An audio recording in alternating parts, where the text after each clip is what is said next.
حسنیہ، human tragedy.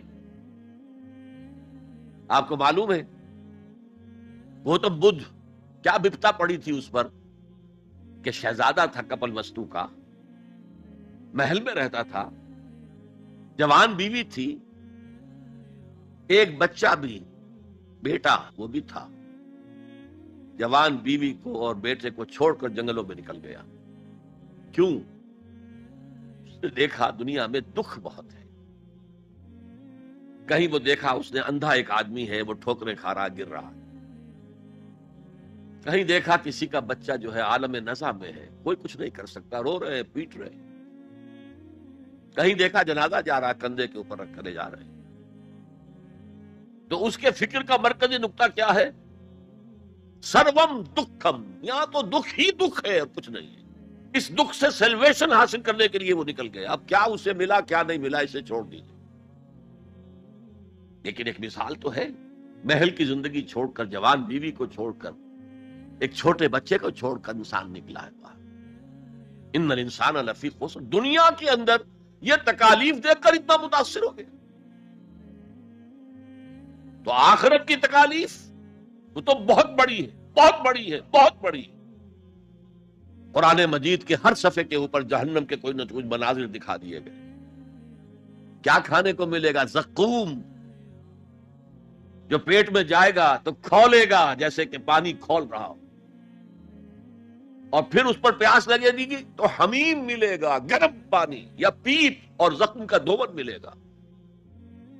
حضور کو شب معراج میں جو دکھائے گئے مناظر، عذاب کس کس دور سے انسانوں کو ہوگا. والعصر ان الانسان لفی خسر. اور میں عرض کر چکا ہوں خسرن ہے یہاں، الخسر نہیں. الخسر ہوتا تو کوئی خاص خسارہ. خسرن یہ قاعدہ ہے عربی زبان میں، تنکیر نکرہ جو آتا ہے تفخیم کے لیے آتا ہے. بڑا خسارہ، بہت بڑا گھاٹا. اب جو اس سے استثناء کی 4 شرائط ہیں ان کو سمجھیے. سب سے پہلے ایمان. اب یہاں تو ایک لفظ آیا ایمان. اللہ پر ایمان، رسولوں پر ایمان، آخری رسول اور آخری نبی پر ایمان، کتابوں پر ایمان اور آخری کتاب قرآن پر ایمان، بعث بعد الموت پر ایمان، حساب کتاب پر ایمان، جزا و سزا پر ایمان، جنت اور دوزخ پر ایمان. یہ ایمانیات ہیں. میں نے عرض کیا تھا یہ ایک عنوان ہے. کتنی لمبی لمبی بحثیں قرآن مجید میں ان میں سے ہر ایک چیز کے بارے میں آئی ہیں مکی صورتوں کے اندر. لیکن اس وقت جو بات میں آپ کو بتانا چاہتا ہوں، وقت کم ہے، اس ایمان کے 2 لیول سمجھ لیجئے، یا 2 قسمیں سمجھ لیجئے، یا 2 ایسپیکٹ سمجھ لیجئے. اور یہ مجھے امید ہے کہ بہت سے حضرات نے بچپن میں یاد کیا ہوگا ایمان مجمل. آمنت باللہ کما ہوا باسمائہ وصفاتہ وقبلت جمیع احکامہ اقرار باللسان وتصدیق بالقلب. ایمان کے یہ 2 درجے ہیں. زبان سے اقرار، جو کہے، کسی مذہب کا ماننے والا ہو، ہندو ہو، سکھ ہو، پارسی ہو، عیسائی ہو، جو کہے اشہد ان لا الہ الا اللہ واشہد ان محمد رسول اللہ، ایسے محسوس ہوتا ہے کہ ایک لائن کھچی ہوئی تھی، پہلے ادھر تھا فوراً ادھر آ گیا.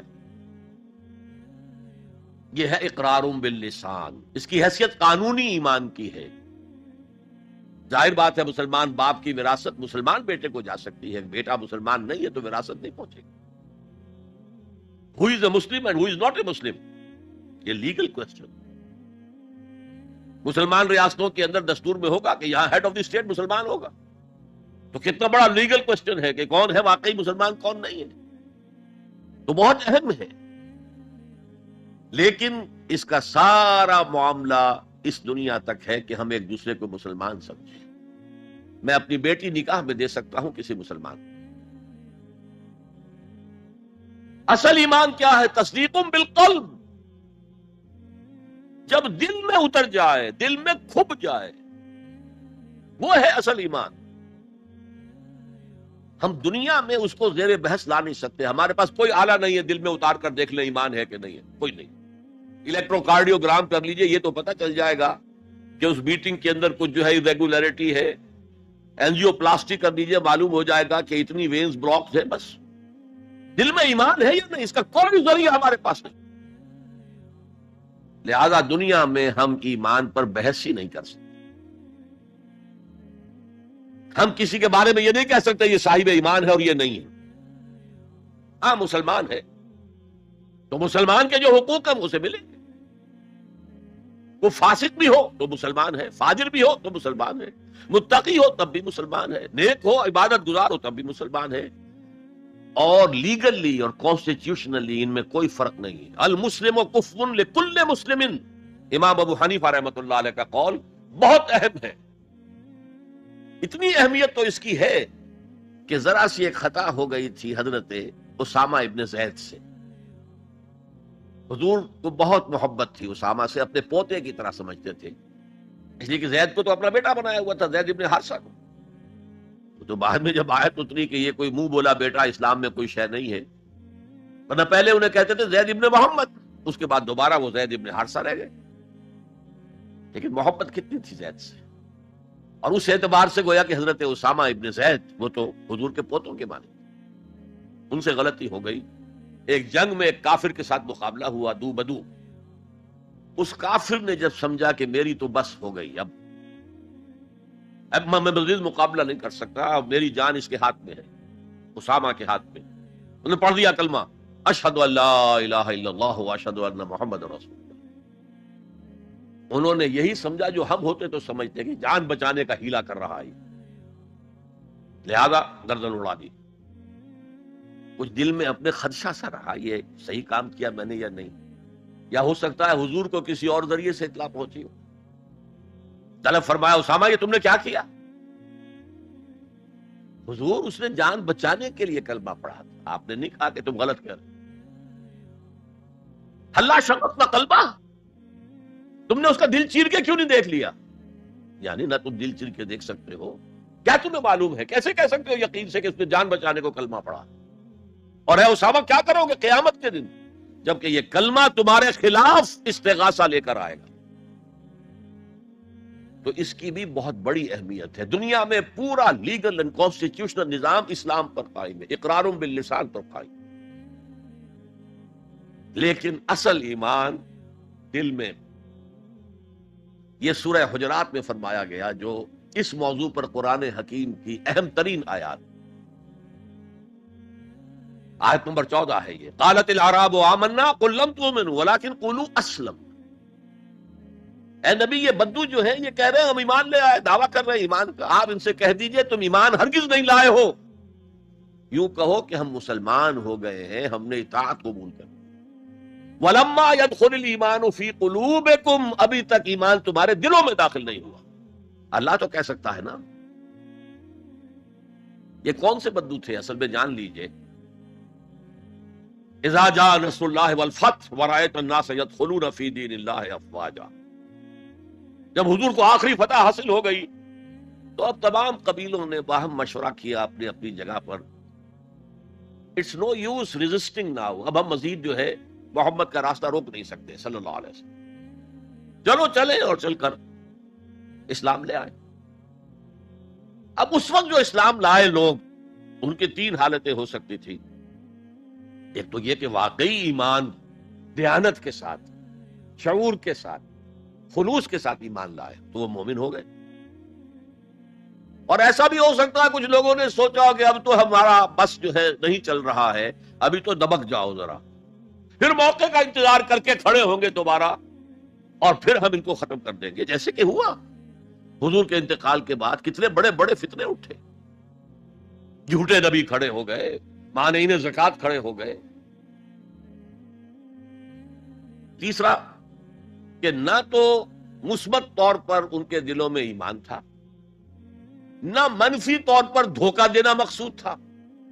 بس ٹھیک ہے سب جا رہے ہیں ہم بھی ایمان لے آتے ہیں. نہ ایمان نہ نفاق.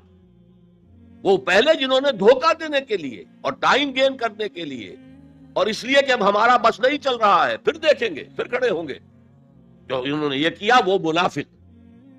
جو صدق کے دل سے ایمان لائے وہ مومن. درمیان میں وہ جو رہ گئے وہ مسلم تو ہے، منافق بھی نہیں ہے، مومن بھی نہیں. اس بحث پر ایک عنوان قائم کیا ہے امام ابن تیمیہ نے، اثبات الاسلام بغیر الایمان، بغیر ایمان کے اسلام کا اثبات. اس لیے کہ جب قرآن یہ کہہ رہا ہے قالت الاعراب آمنا قل لم تؤمنوا ولكن قولوا اسلمنا ولما يدخل الايمان في قلوبكم، لیکن اگر تم اللہ اور اس کے رسول کی اطاعت کرتے رہے تو ہم تمہارے اعمال میں سے کچھ کمی نہیں کریں گے. اس کا مطلب کیا ہوا؟ منافق تو نہ ہوئے. اگر منافق ہوتے تو منافق کا تو کوئی عمل قبول نہیں، لہذا نہ مومن نہ منافق، بلکہ مسلم، صرف مسلم، صرف مسلم. آج کے مسلمانوں کا آپ اگر جائزہ لیں، تجزیہ کریں، عظیم اکثریت 1,00,000 میں سے 99,999 اس کیٹیگری میں فال کریں گے. ایمان کہاں ہے؟ یقین کہاں ہے؟ ہر شخص اپنے گریبان میں جھانکے مرنے کے بعد جی اٹھنے کا یقین ہے؟ کیا یقین ہے کہ اصل زندگی آخرت کی زندگی ہے؟ وَإِنَّ دَارَ الْآخِرَةَ لَهِيَ الْحَيَوَانُ. یقین ہے؟ یقین ہے کہ یہ قرآن اللہ کا کلام ہے؟ سورہ واقعہ کی آیات، أَفَبِهَذَا الْحَدِيثِ أَنْتُمْ مُدْهِنُونَ وَتَجْعَلُونَ رِزْقَكُمْ أَنَّكُمْ تُكَذِّبُونَ. تم اپنے عمل سے قرآن کی تکذیب کر رہے ہو. کہتے تو ہو قرآن اللہ کا کلام ہے، ہمارا عقیدہ ہے. اللہ نے سود کو حرام کیا، تم سودی کاروبار کر رہے ہو. ما آمن بالقرآن من استحل محارمہ. کوئی ایمان نہیں ہے قرآن پر اس شخص کا جس نے اللہ کی حرام کردہ شے، قرآن کی حرام کردہ شے کو اپنے لیے جائز ٹھہرا لیا. تو یہ ایمان ہے اصل میں وہ شے جو دل میں داخل ہو جائے. چنانچہ یہاں تو نفی کی گئی نا اس کی. تم اپنے آپ کو مسلمان کہہ سکتے ہو، مومن نہیں کہہ سکتے. لیکن صحابہ کرام جو سچے اور پکے مومن تھے ان کے بارے میں کیا فرمایا؟ وَلَٰكِنَّ اللَّهَ حَبَّبَ إِلَيْكُمُ الْإِيمَانَ وَزَيَّنَهُ فِي قُلُوبِكُمْ. اللہ نے تمہارے نزدیک ایمان کو محبوب کر دیا ہے اور اسے تمہارے دلوں کے اندر کھبا دیا ہے، مزین کر دیا ہے، منور کر دیا ہے تمہارے دلوں کو. دل کا ایمان یہ ہے اصل ایمان. اور اصل ایمان کی تعریف کیا ہے پھر؟ دیکھیے کس قدر نیچرل سیکوینس ہے، منطقی بات ہے. یہ بدو کہہ رہے ہیں ہم ایمان لے آئے، نبی کہہ دیجیے تم ایمان ہرگز نہیں لائے ہو.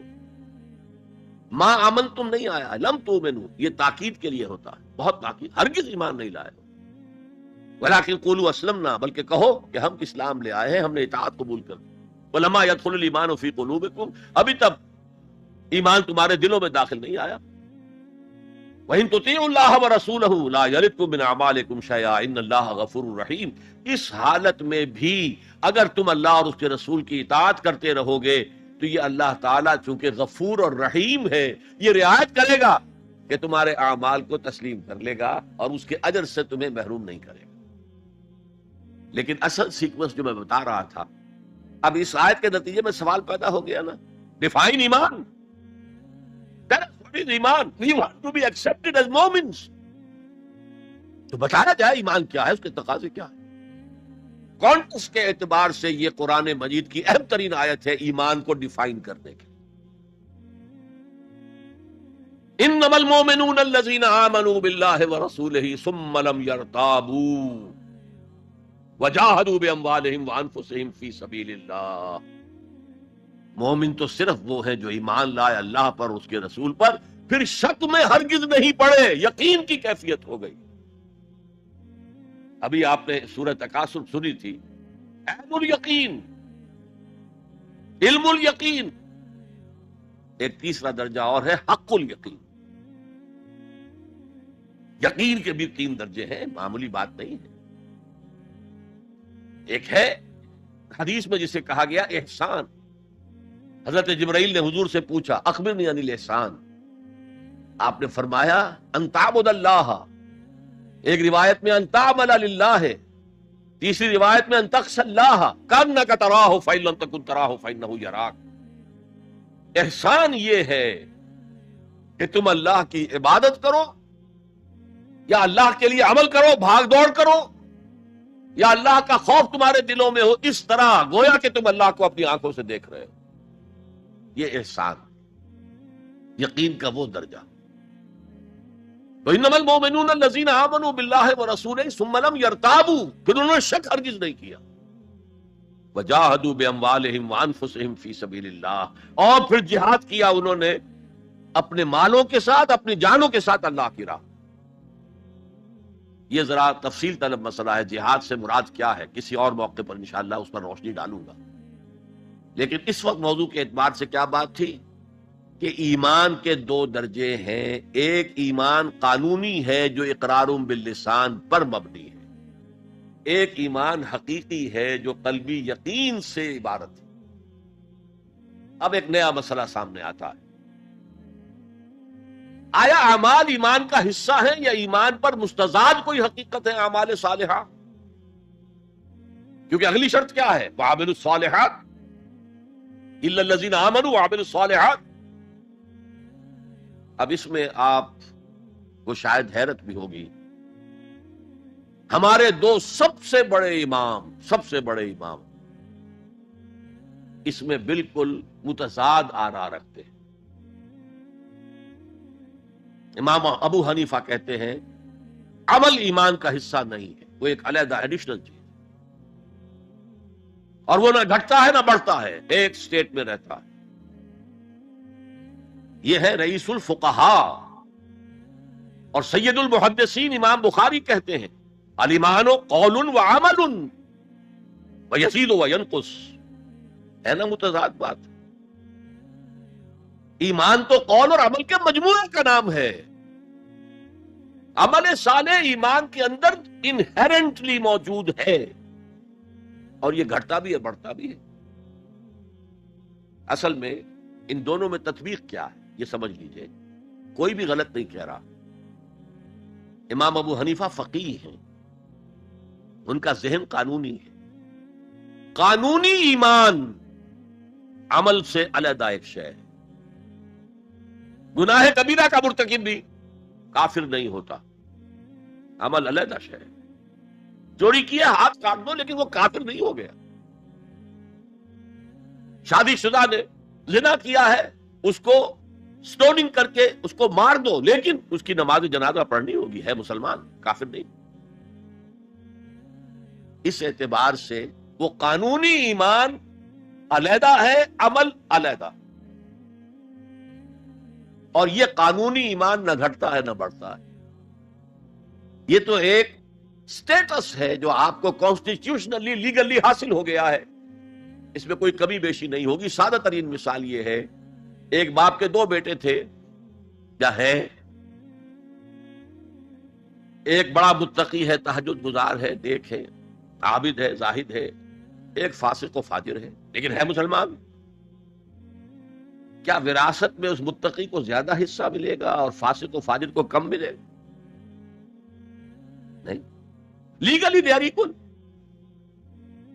المسلم کف لکل مسلم، ہر مسلمان دوسرے تمام مسلمانوں کے برابر ہے. لیگل سٹیٹس یہ برابر ہے، جامد ہے، یہ نہ گھٹتا ہے نہ بڑھتا ہے. حالانکہ ایمان کا گھٹنا بڑھنا، وہ حقیقی ایمان کی بات کر رہے ہیں. امام ابو حنیفہ قانونی ایمان کی بات کر رہے ہیں، امام بخاری حقیقی ایمان کی بات کر رہے ہیں. یہ تو ہر ایک کا تجربہ ہے. یہ ایمان جو ہے گھٹتا بھی ہے بڑھتا بھی ہے. قرآن پڑھیے، ایمان آپ کو خود محسوس ہوگا کہ اس کی حرارت بڑھی ہے. اچھی صحبت میں بیٹھیے، ایمان بڑھے گا. آوارہ قسم کے لوگوں میں بیٹھ کر گپے لڑائیے، ایمان گھٹے گا. خود محسوس ہو جائے گا کہ کوئی برف کی طرح کچھ ہے اندر پگھل رہی. قرآن میں آتا زادتہم ایمانا، ان کے ایمان کے اندر اضافہ ہو گیا. تو کیسے کہا جا سکتا ہے ایمان گھٹتا بڑھتا نہیں؟ ایمان حقیقی گھٹتا بھی ہے بڑھتا بھی ہے. لیکن قانونی ایمان یہ ایک جامد سٹیٹس ہے، ایک لیگل کانسٹیٹیوشنل سٹیٹس ہے. یہ نہ گھٹتا ہے نہ بڑھتا ہے. اور عمل اس کے اندر داخل نہیں ہے، عمل اس پر مستزاد ہے، علیحدہ شے. تو پہلی شرط کے بارے میں اس قدر باتیں میں نے بتائیں، زیادہ تفصیل میں جانے کا موقع نہیں. اب دوسری شرط کیا ہے؟ وعمل الصالحات. دیکھیے عربی زبان میں عمل اور فعل یہ دونوں الفاظ مترادف ہیں. تفعلون یفعلون، تعملون یعملون، لیکن ان دونوں میں فرق ہے. فعل کوئی بھی فعل ہے جو آپ سے سرزد ہو گیا، چاہے ارادی طور پر چاہے غیر ارادی طور پر، عمل وہ ہے جو ارادے کے تحت کیا جائے، جس میں جد و جہد ہو، جس میں محنت ہو، جس میں مشقت پڑتی ہے۔ تو فعل اور عمل کے درمیان زمین و آسمان کا فرق ہے۔ عمل محنت چاہتا ہے، جد و جہد چاہتا ہے، سعی چاہتا ہے، اور صالح سے مراد کیا ہے؟ باصلاحیت، جس میں گرو کرنے کی صلاحیت ہو، صالح، اس عمل صالح جس سے کہ انسانی شخصیت نشو و نما پائے، اس کی انٹرنل پرسنالٹی، اقبال کے اصطلاح میں اس کی خودی، اس کی انا، اس کی ایگو، اس کی روحانی شخصیت ترقی پائے، نشو و نما پائے، بلندی پر جائے، اس مقام کو حاصل کرنے کی کوشش کرے کہ جس مقام پر اللہ نے انسان کو پیدا کیا تھا۔ والتین والزیتون وطور سینین وہذا البلد الامین لقد خلقنا الانسان فی احسن تقویم، بہترین سطح پر پیدا کیا، مسجود ملائک بنایا، اپنا خلیفہ قرار دیا۔ ثم رددناہ اسفل سافلین، پر نیچوں میں سب سے نیچے پھینک دیا۔ فرشتے ہم سے اونچے، جنات بھی ہم سے اونچے، جنات کہاں کہاں تک جاتے ہیں؟ میرا یہ خیال ہے کہ کم سے کم سولر سسٹم تک تو جنات کی رسائی ہے، آگے ہے یا نہیں مانی کہہ سکتا۔ لیکن یہ انسان اب محنت کرے گا، نیچے اگر پھینک دیا گیا تھا الا الذین آمنوا وعملوا الصالحات، جو ایمان لائیں گے اور نیک عمل کریں گے وہ پھر ریگین کر لیں گے اپنے اس مقام کو جس مقام پر انہیں اصلاً پیدا کیا گیا۔ اور جو لوگ اس مقام کو حاصل نہیں کر سکتے ان کے بارے میں قرآن کہتا ہے اولئک کالانعام، سورہ اعراف میں، یہ چوپایوں کے مانند ہیں، حیوانات ہیں، بل ہم اضل، بلکہ ان سے بھی گئے گزرے۔ کیوں؟ حیوان کو جس سطح پر پیدا کیا گیا اس پر اپنی زندگی گزار رہا ہے، اس سے اوپر کی کوئی صلاحیت دی ہی نہیں گئی۔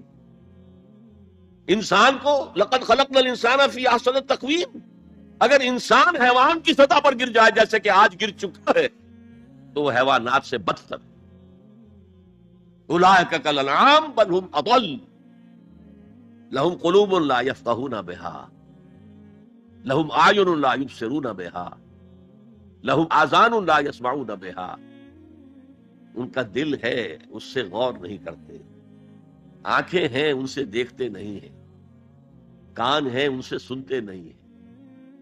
کیا ابو جہل آنکھ سے نہیں دیکھتا تھا؟ کیا ابو جہل کان سے نہیں سنتا تھا؟ یہ وہ انر شخصیت ہے آپ کی، وہ روحانی شخصیت ہے آپ کی، جو دیکھتی ہے بغیر ان آنکھوں کے، جو سنتی ہے بغیر ان کانوں کے، جو غور و فکر کرتی ہے اس عقل سے نہیں بلکہ اس قلب سے۔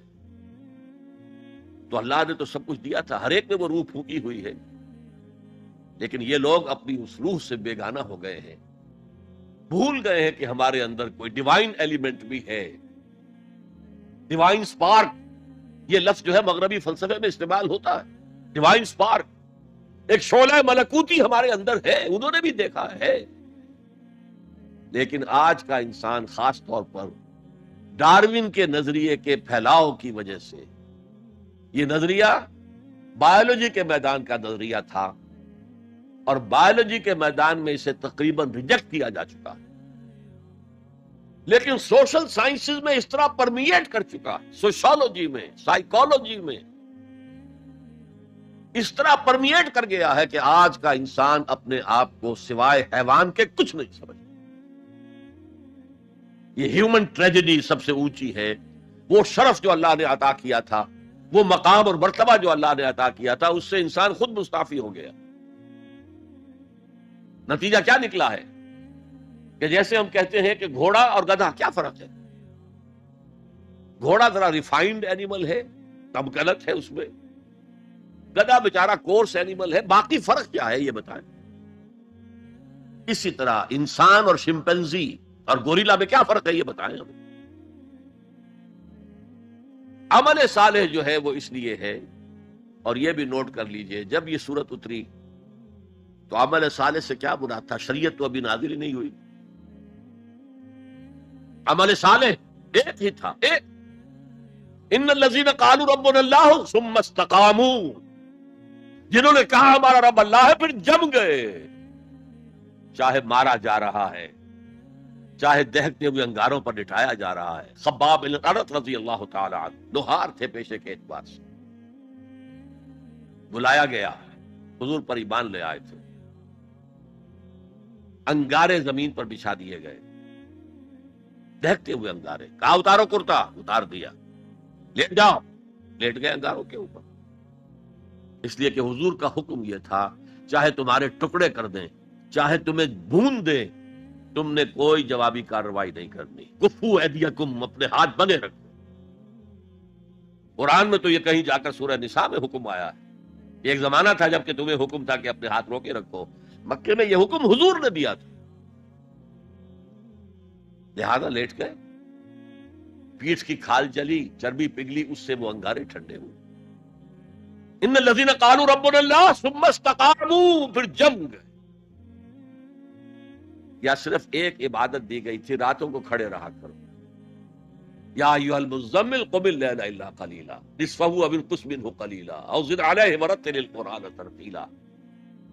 اے کمبل میں لپٹ کر لیٹنے والے صلی اللہ علیہ وسلم، کھڑے رہا کرو رات کو سوائے تھوڑے سے حصے کے، نصفہ آدھی رات،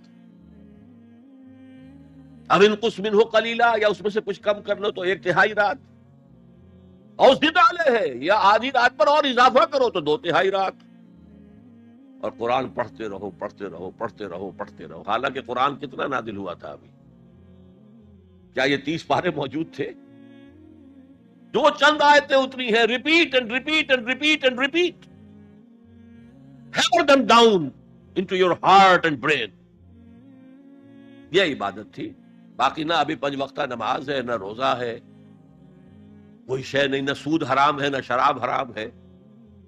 تو عامل الصالحات اب ہمارے سامنے جب آئیں گے تو اس کے 2 حصے ہیں، ایک بیسک ہیومن موریلٹی، وہ چیزیں جو تمام ادیان، تمام مذاہب، تمام فلسفوں کے اندر مشترک ہیں۔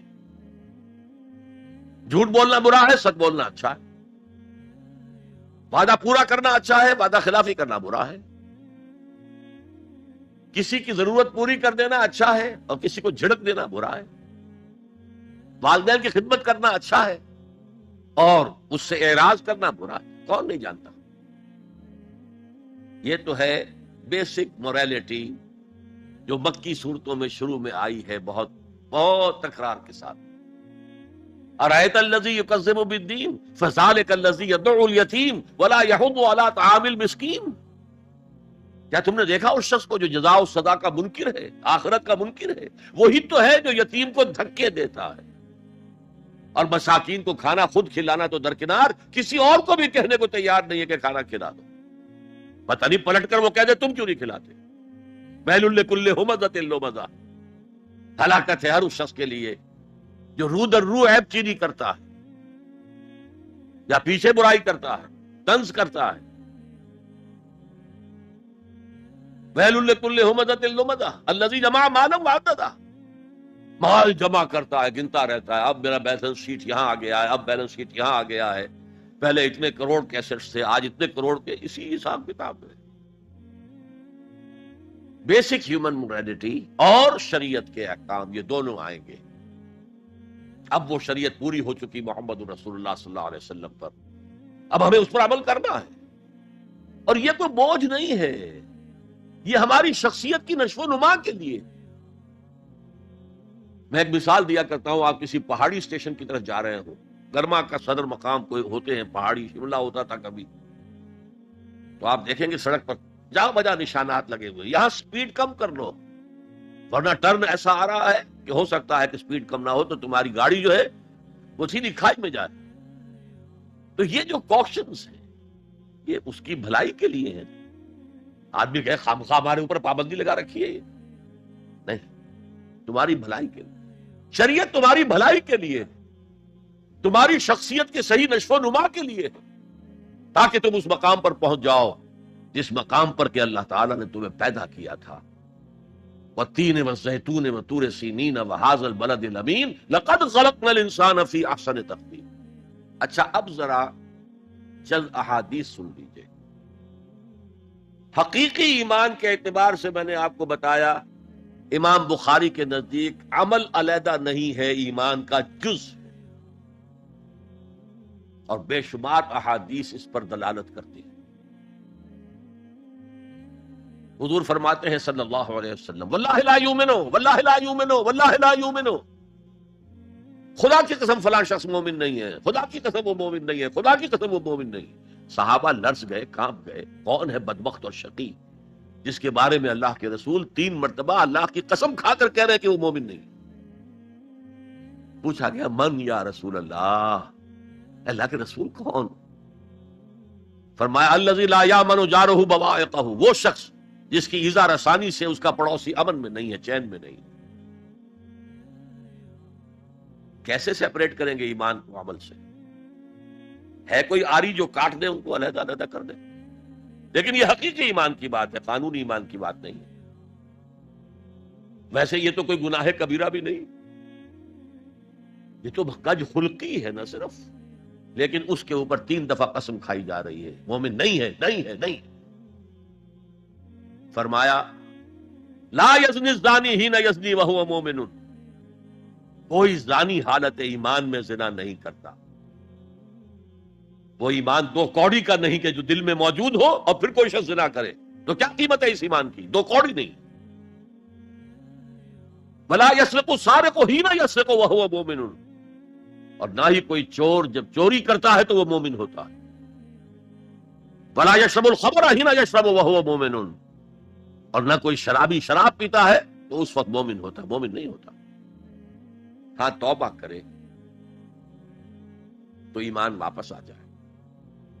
الا الذین تابوا وآمنوا وعملوا الصالحات وعملوا عملا صالحا فاولئک یبدل اللہ سیئات حسنات، ہاں جو گناہ کرنے کے بعد توبہ کریں اور ایمان لائیں، تجدید ایمان کریں، اس لیے کہ گناہ کی وجہ سے ایمان زائل ہو گیا۔ ویسے بعض احادیث سے یہ بھی معلوم ہوتا ہے کہ جب وہ گناہ کر رہا ہے اس وقت وہ ایمان دل سے نکل جاتا ہے، لیکن ایک پرندے کے مانند اس کے سر پر چکر لگاتا رہتا ہے۔ جب گناہ سے فارغ ہو جاتا ہے تو ایمان واپس آ جاتا ہے۔ یہ اللہ کا بڑا فضل اور کرم ہے۔ جیسے کہ وہاں کہا گیا تھا کہ ایمان تو نہیں لائے ہو پھر بھی وَإِن تُطِيعُوا اللَّهَ وَرَسُولَهُ لَا يَلِتْكُم مِّنْ أَعْمَالِكُمْ شَيْئًا إِنَّ اللَّهَ غَفُورٌ رَحِيمٌ، اگرچہ تم مومن نہیں ہو لیکن اس حالت میں بھی اگر تم اللہ کی اور اس کے رسول کی اطاعت کرتے رہو گے تو اللہ تمہارے اعمال کے اجر و ثواب میں کوئی کمی نہیں کرے گا۔ کیوں؟ اللہ غفور ہے، رحیم ہے۔ یہ اس کی شان غفاری، شان رحیمی کا صدقہ ہے۔ اسی طرح منطق تو یہ چاہتی ہے کہ گناہ کے بعد جب تک توبہ نہ کی جائے ایمان نہ آئے دل میں دوبارہ۔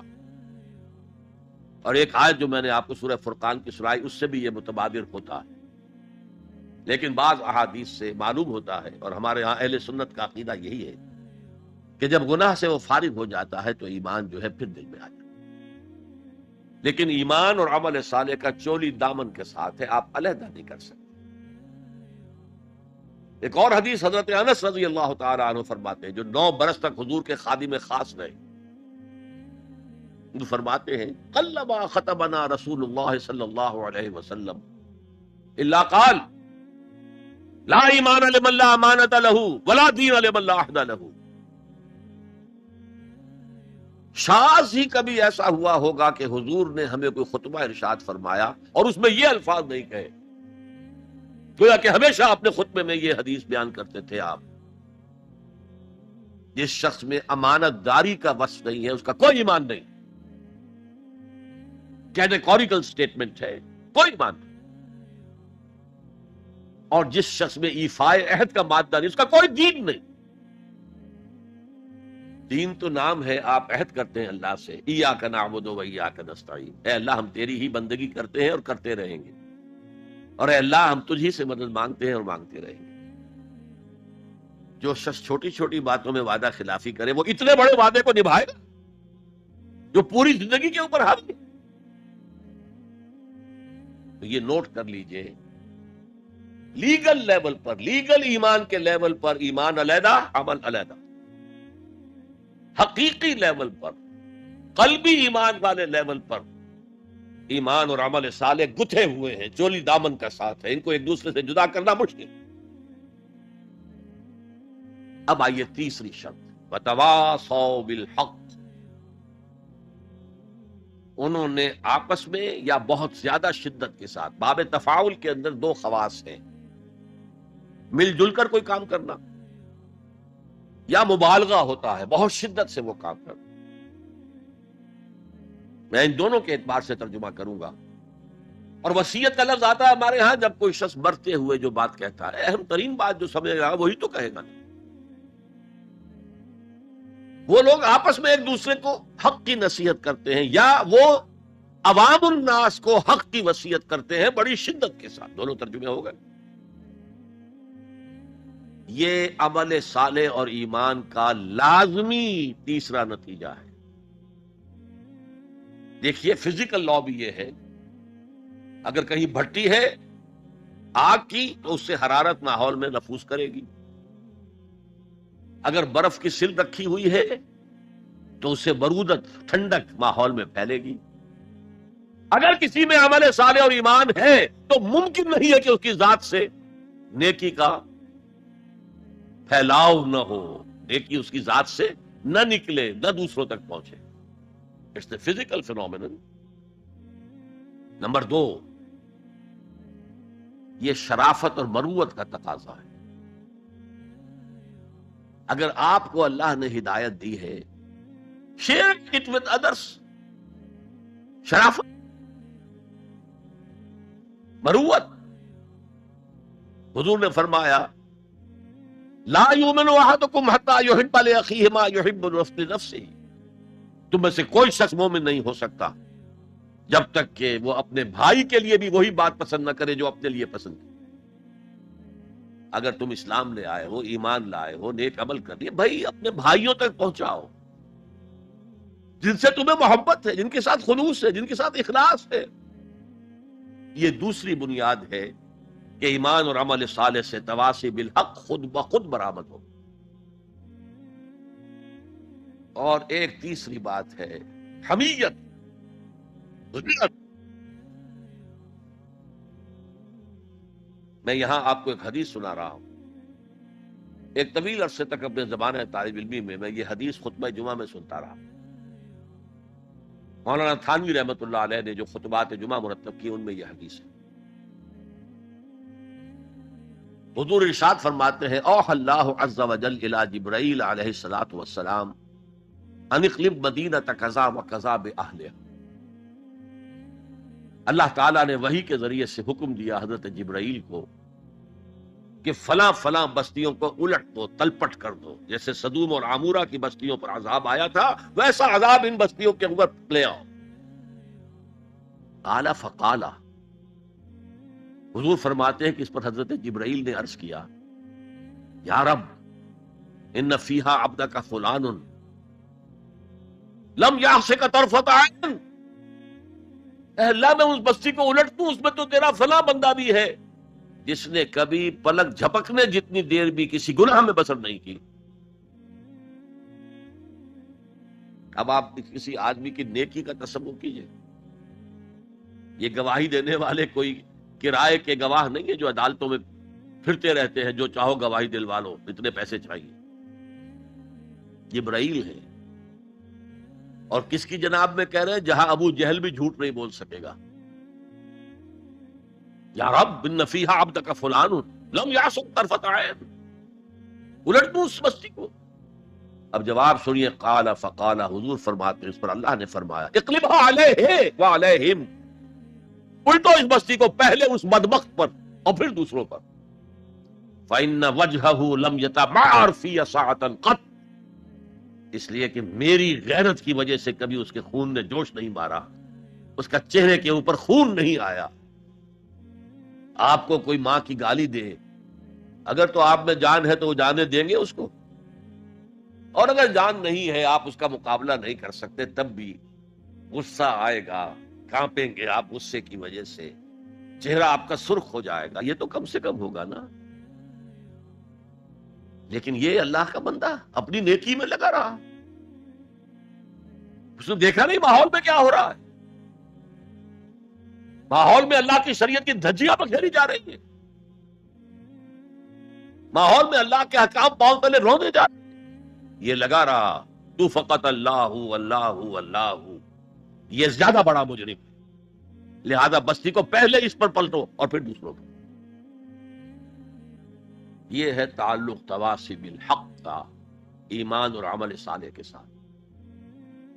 یہ میں پہلے عرض کر چکا ہوں، اس تواصی بالحق میں اصطلاحات بہت سی ہیں۔ حق کی دعوت دینا، اللہ کی طرف دعوت دینا حق ہے نا، اللہ کی ذات حق ہے۔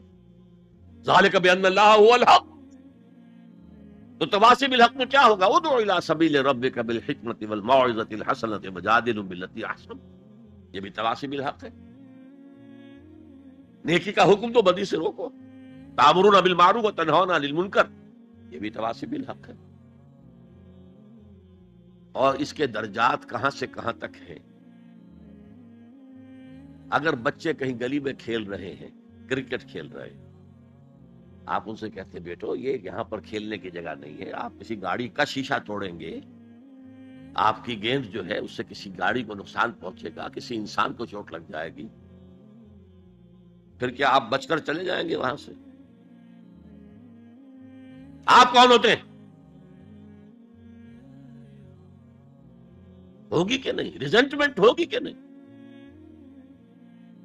کبھی بھی اس تواصی بالحق کو خندہ پیشانی سے نہیں سنا گیا، نہیں برداشت کیا گیا۔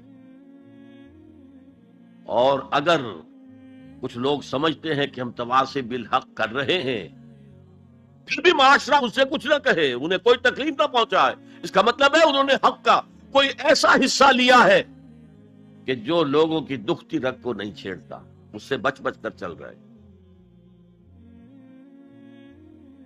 اگر وہ حق کامل ہو تو باطل کبھی تسلیم نہیں کرے، باطل ریٹیلیٹ کرے۔ اب آپ سنیے ایک اور بات، یہ چھوٹا حق تھا کہ بیٹو یہاں نہ کھیلو، کسی گراؤنڈ میں جا کر کھیلو۔ سب سے بڑا حق کیا ہے؟ اس کائنات کا خالق، مالک اور حاکم اللہ، اس کا حکم یہاں نافذ ہونا چاہیے، یہ حق ہے۔ اگر نہیں ہے تو اللہ کے خلاف بغاوت ہے۔ اس کی آپ اگر تلقین کریں گے تو آپ ایگزسٹنگ سسٹم کے باغی قرار پائیں۔ پوری دنیا میں secularism, sovereignty of the people, تم کیا کہہ رہے ہو؟ تمہاری یہ ڈفلی کیا بجا رہی ہے؟ خدا کی ساورنٹی، یہ سب سے بڑا حق ہے۔ اس حق پر جو بھی ریزنٹمنٹ ہوئی تھی مکے میں، جیسے جیسے ستائے گئے تھے حضور اور آپ کے صحابہ، وہ آپ کے علم ہے۔ اگر تواصی بالحق ہو رہا اور ریزنٹمنٹ نہ ہو تو پھر آپ حق کی تعلیم نہیں دے رہے، اس کے کسی ایسے جز کی دے رہے ہیں کہ جس سے کسی کو کوئی نقصان نہ پہنچتا، بس۔ یہ کوئی جینٹل مین ایگریمنٹ ہے آپ کا وقت کے نظام کے ساتھ، ہم تمہیں چھیڑیں گے نہیں، باقی ہمیں واز کہنے دو، کہہ جاؤ۔ اسی لیے فرمایا من رأى منکم منکرا فلیغیرہ بیدہ، جو شخص تم میں سے کسی منکر کو دیکھے، کسی بدی کو دیکھے، کسی خلاف حق بات کو دیکھے، اس کا فرض ہے کہ اسے طاقت کے ساتھ اپنے ہاتھ سے روکے۔